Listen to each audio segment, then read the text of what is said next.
ప్రతి దేశానికి ఒక చరిత్ర ఉంటుంది, కానీ కొన్ని దేశాల చరిత్ర రక్తంతో రాయబడుతుంది. భారత చరిత్ర కూడా అలాంటిదే.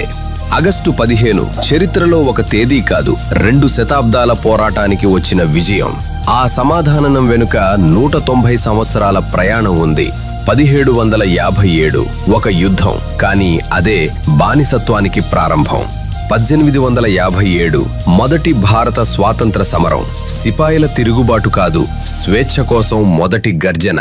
1905 వందే మాతరం ఒక నినాదం కాదు, ఒక జాతిని మేల్కొలిపిన శబ్దం. 1919 జలియన్ వాలా బాగ్ తుపాకీ గుళ్ళు, కానీ భయపడింది భారత్ కాదు, బ్రిటిష్ సామ్రాజ్యం. 1920 నాన్ కోఆపరేషన్ ఉద్యమం, ఆయుధాలతో కాదు ఐక్యతతో పోరాడిన ప్రజలు. 1930 దాండీ యాత్ర, ఉప్పు కోసం కాదు స్వాభిమానానికి జరిగిన పోరాటం. 1942 క్విట్ ఇండియా, అది ఒక నినాదం కాదు, బ్రిటిష్ పాలనకు చివరి హెచ్చరిక. 1947 ఆగస్టు 15 ఒక దేశానికి స్వేచ్ఛ మాత్రమే కాదు, కొత్త భవిష్యత్తు లభించిన రోజు. జై హింద్.